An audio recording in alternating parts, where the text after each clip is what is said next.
Muy buenos días, que la paz del Señor esté con cada uno de ustedes.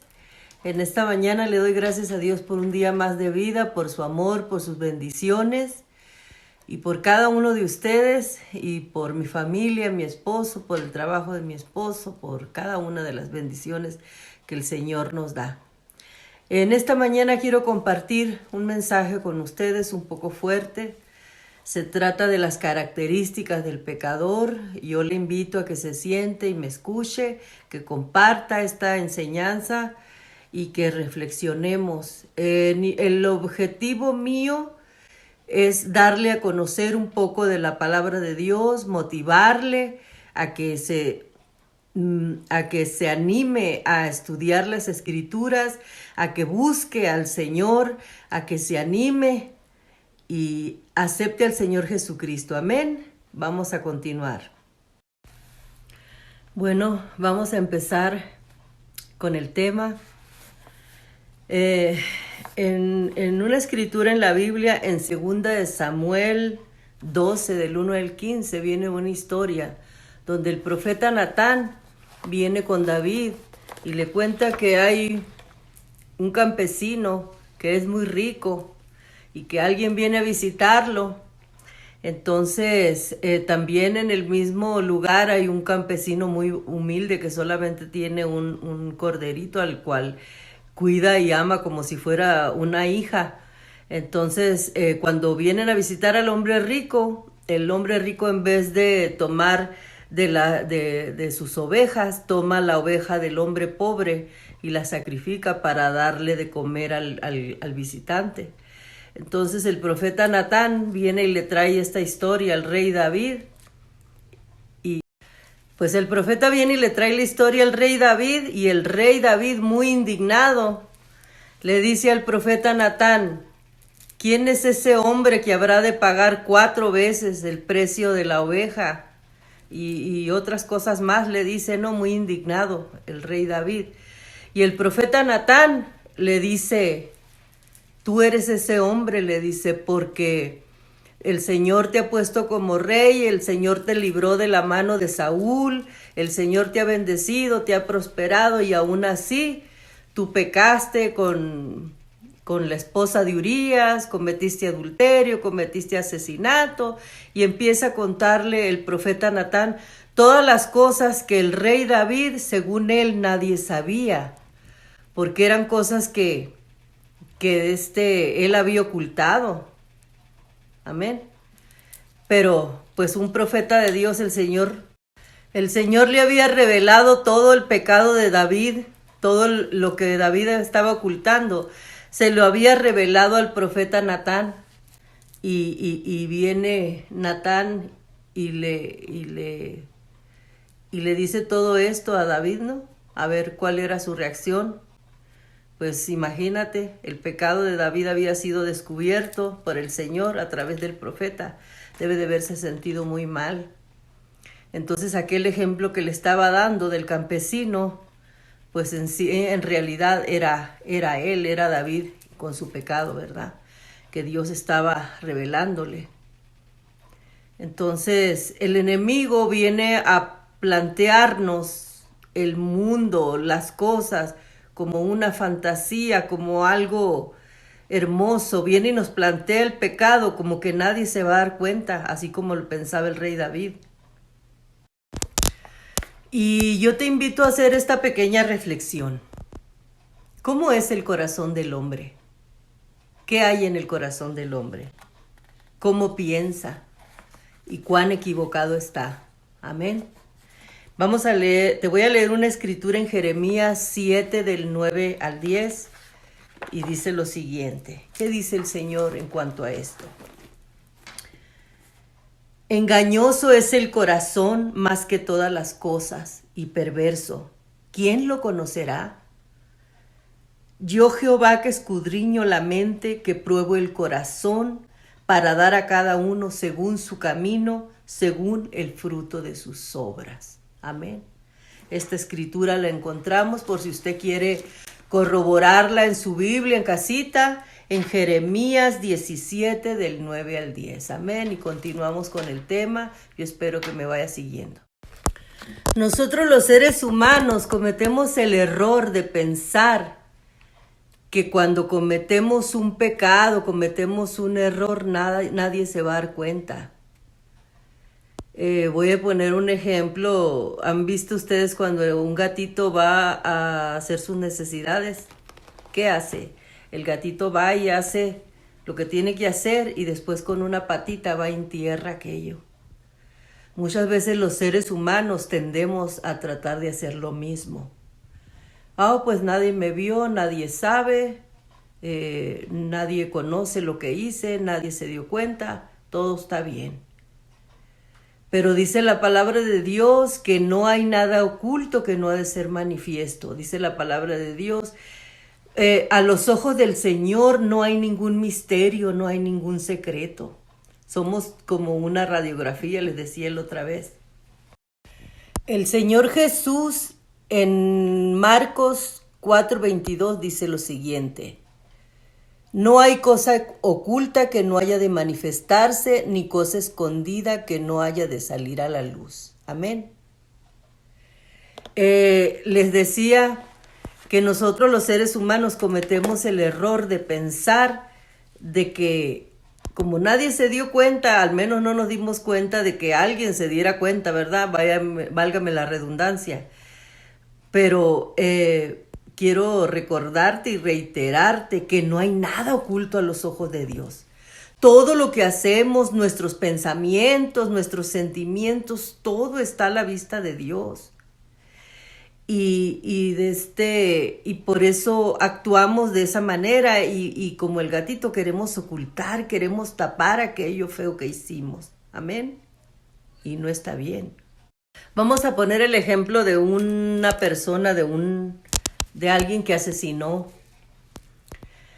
Él puede ir en la oscuridad de la noche, cometer el crimen, matar a una persona, pero al día siguiente encuentran el cadáver, ¿no?, de la persona que asesinó. La noticia sale en los diarios, si hacen investigaciones y tarde que temprano la policía da con el ladrón. Entonces, a través de investigaciones y todo eso, cuánto mucho más a los ojos de Dios, que Dios es un Dios omnisciente que todo lo sabe. Amén. Porque Él está en todo lugar. No hay un lugar donde podamos escondernos de la presencia de Dios. Ese es uno de los atributos de Dios, omnisciente, que todo lo sabe. ¿Por qué? Porque en todos los lugares está. Otro de los atributos de Dios es que Dios es omnipresente, omnisciente, que todo lo sabe, omnipresente, que en todos los lugares está.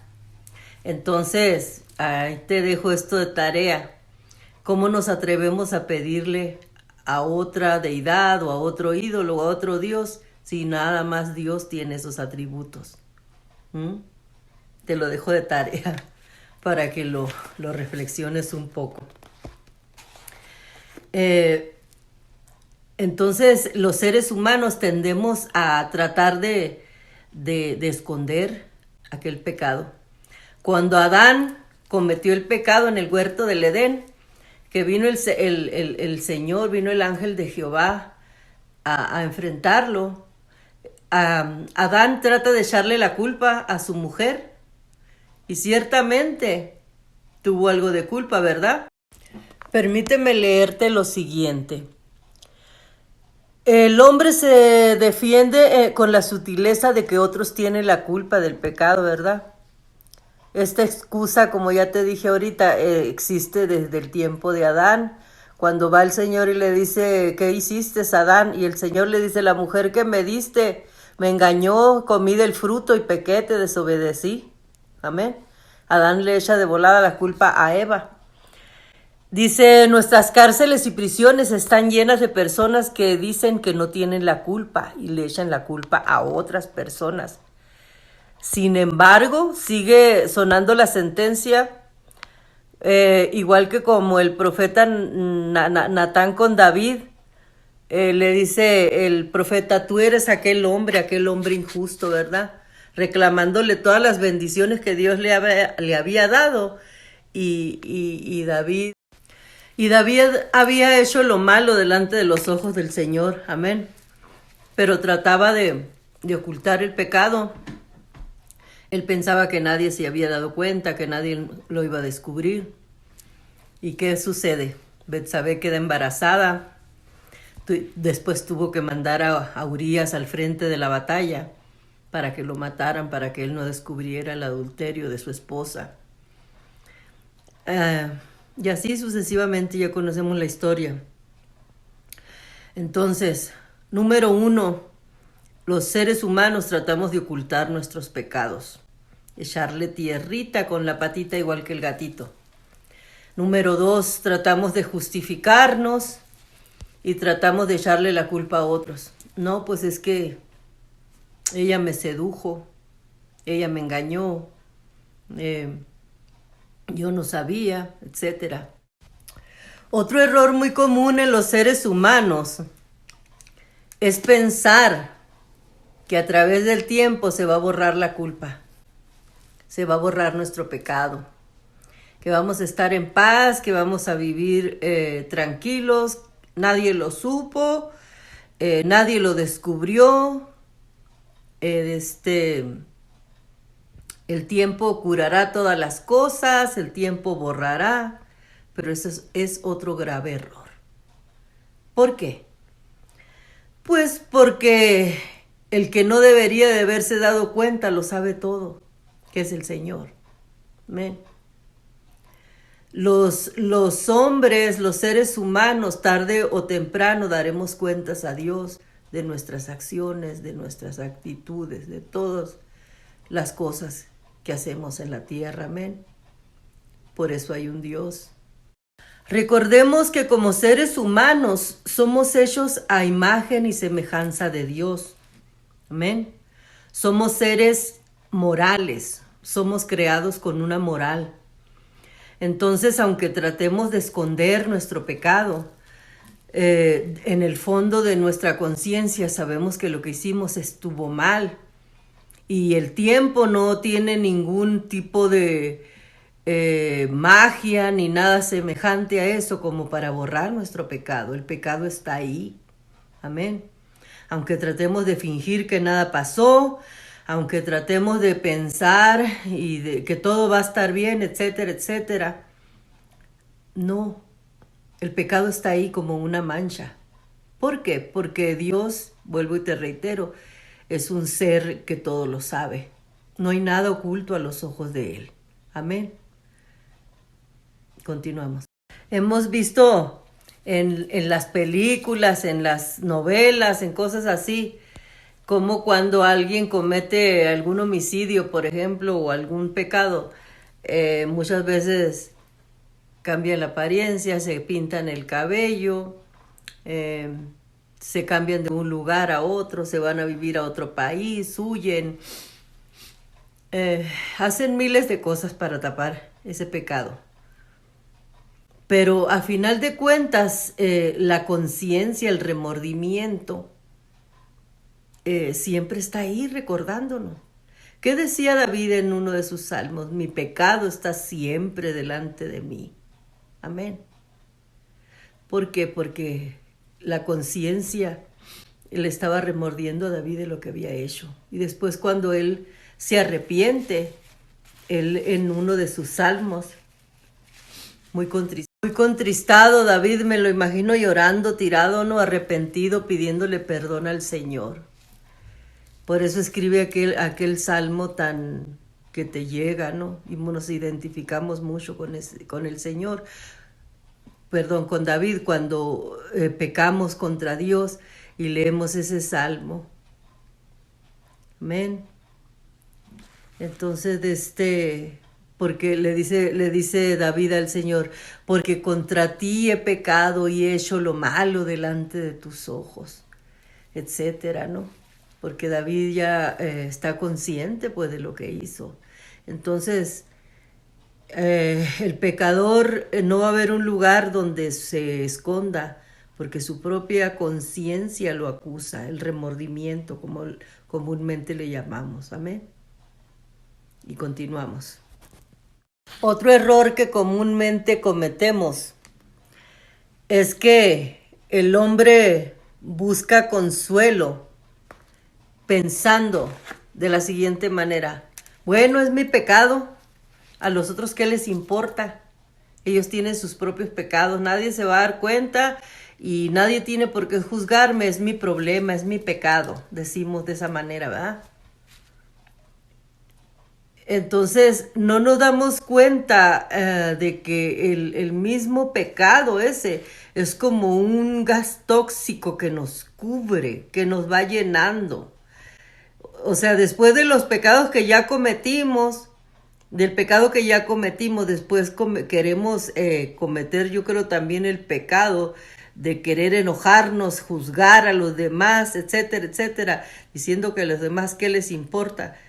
A lo mejor tratando de echarle la culpa a los demás y pensar que ellos son peor que nosotros muchas veces, ¿no?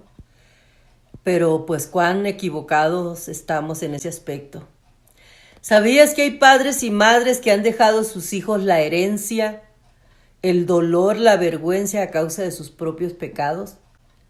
Según ellos eran asuntos personales que a nadie le importaban, pero que a través del tiempo estas cosas fueron repercutiendo.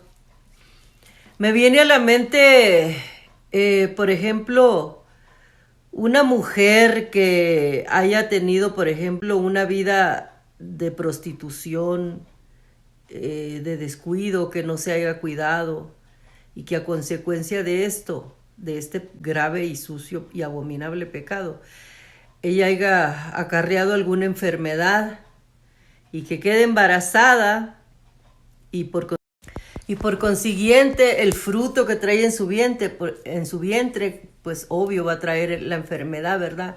Como ha habido muchos casos de niños que son portadores del SIDA, del VIH, de otras enfermedades. Yo he visto casos, mi esposo estudió, él nos ha enseñado sobre las enfermedades venéreas y todo ese tipo de cosas.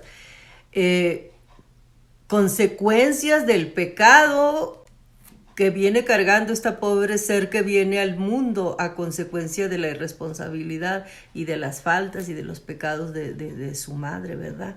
Ese es un ejemplo de lo que les estoy diciendo. Entonces, tarde que temprano, nuestros pecados salen a la luz. No podemos culpar a nadie de nuestras propias responsabilidades. No podemos tapar los pecados como el gatito, echarles tierra. El pecador también, otro grave error que comete, y lo digo con mucho respeto, es que pecando tiene una segura fuente de ganancia. Y les voy a decir por qué. Recuerdo a una mujer que le hablé yo de la palabra de Dios y le invité a aceptar al Señor Jesucristo como su Salvador. Y la respuesta de ella, después de darle yo tantos estudios, de visitarla por largo tiempo, de estarle enseñando de la palabra de Dios, la respuesta final de ella fue esta. Me dijo: yo no puedo hacerme cristiana ni aceptar al Señor como mi Salvador, porque yo me dedico a muchas actividades ilícitas y el día que renuncie a todo me voy a morir de hambre. Yo vendo droga, me dijo, vendo tarjetas, hago muchas cosas ilegales, y si acepto al Señor, pues tengo que renunciar a todo esto. Eso fue lo que me dijo. Reaccionamos muchas veces como en los días de Noé.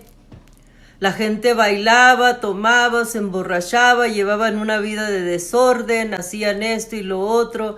Y Noé pacientemente construyendo el arca y predicándoles y diciéndoles: va a haber un diluvio, va a llover.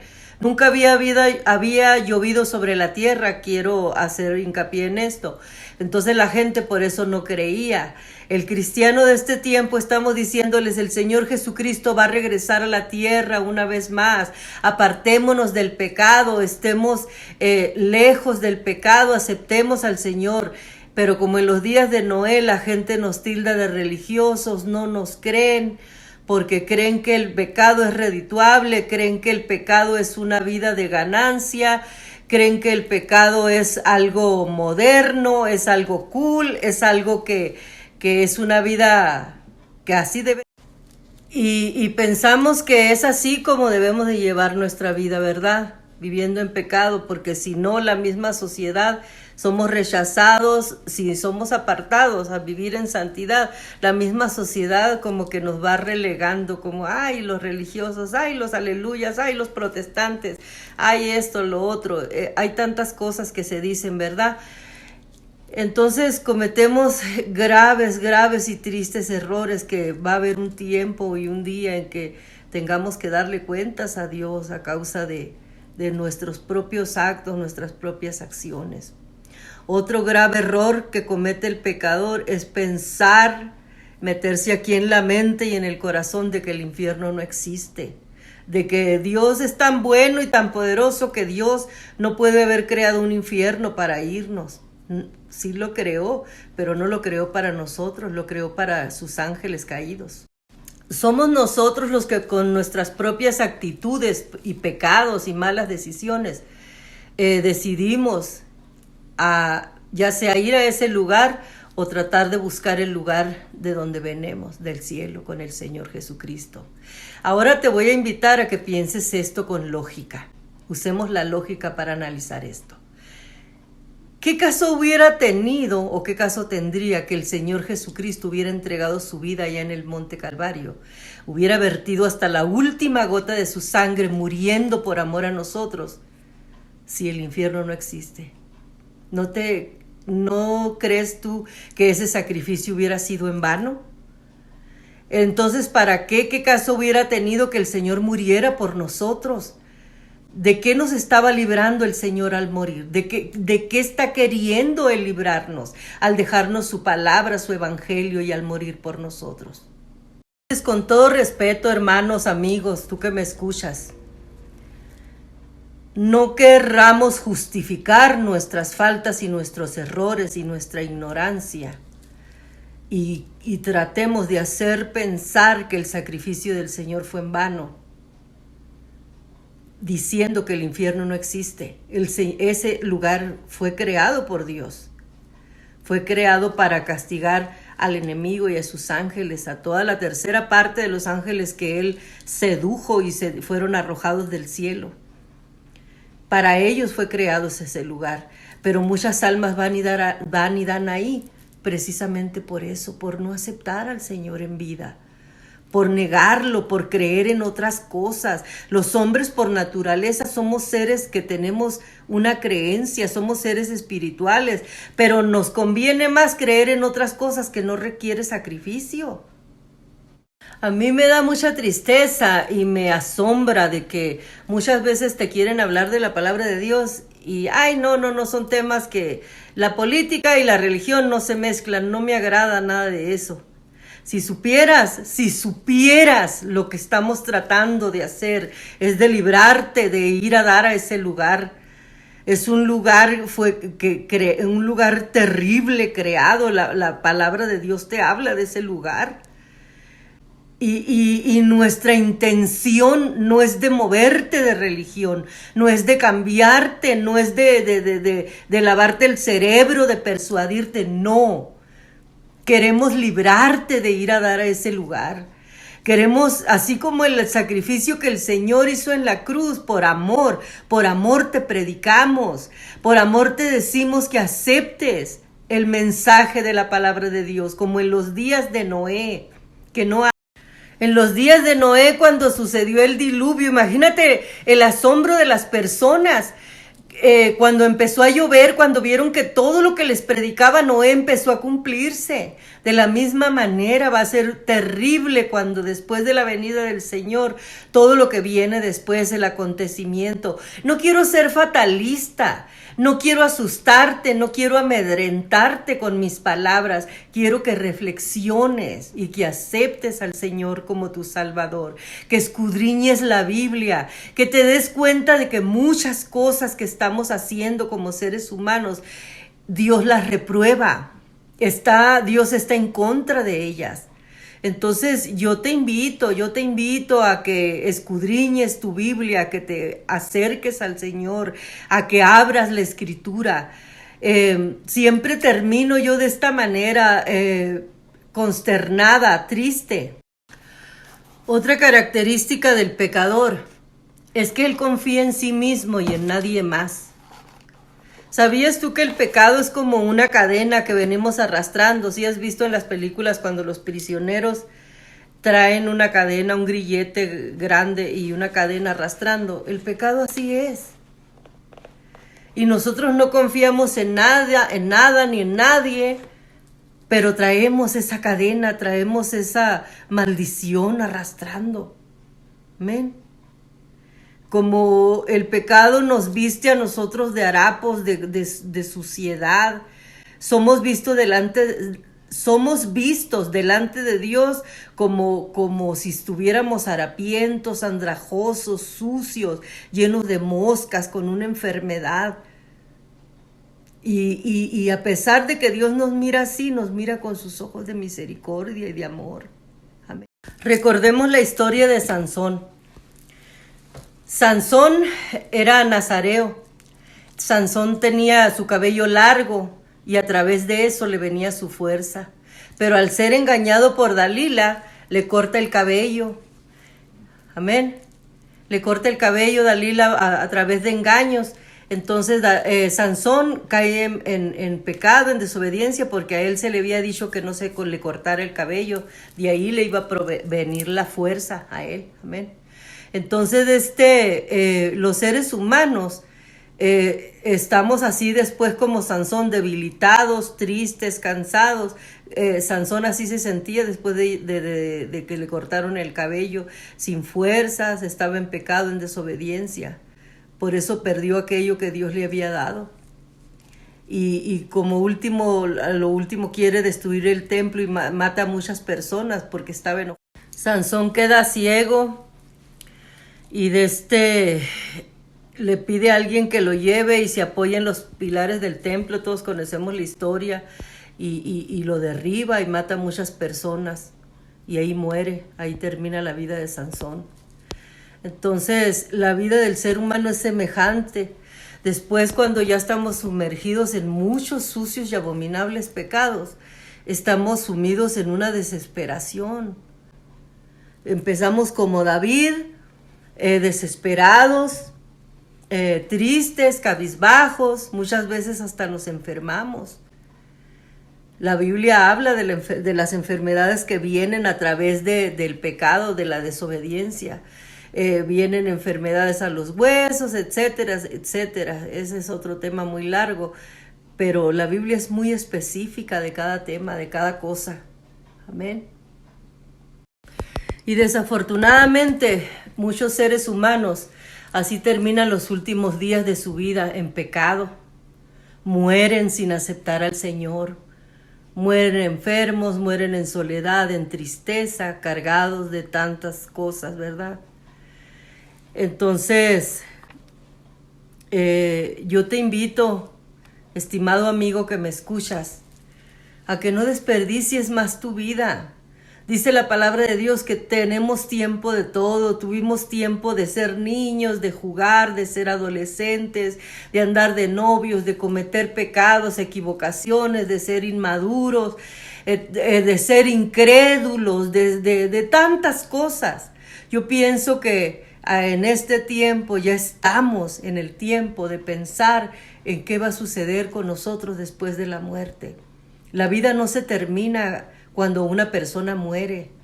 Estimado amigo que me escuchas, familiar, escúchame esto con todo respeto, con todo mi corazón que te voy a decir. No importa qué condición es la que estás pasando ni cómo estás viviendo. Yo te invito a renunciar al pecado, yo te invito a aceptar al Señor Jesucristo como tu Salvador. El Señor dice, venid a mí los que estéis trabajados y cargados, yo os haré descansar. También hay otra escritura, no recuerdo bien el texto, ahorita te pido disculpas, donde dice que si nuestros pecados fueren tan rojos como el carmesí, van a ser blanqueados como la blanca lana. Entonces, yo te invito a que aceptes al Señor. Servirle al Señor es maravilloso, no tengas miedo. No tengas miedo de tomar la decisión de empezar a leer la Biblia. Por último te voy a decir, ser cristiano no es ser un extraterrestre, no es ser un aburrido, no es ser un inadaptado social, no es que estoy o estamos enfermos psicológicamente, no. Lo que pasa que empezamos a leer la escritura y nos dimos cuenta de las cosas malas que estábamos haciendo y nos apartamos. Eso es ser cristiano, renunciar a lo que nos aparta de Dios, a lo que nos aleja de ser salvos. Yo te invito con todo mi corazón a que aceptes al Señor Jesucristo como tu Salvador, a que le entregues tu vida. Empieza por leer la Biblia. Si no crees a mis palabras, si no crees al mensaje, empieza por leer la Escritura. Y poco a poco Dios te va a ir revelando lo que quiere de ti. Con todo mi corazón y con todo respeto te comparto este mensaje, deseando que sea bendición para tu vida. Los quiero mucho. Bendición.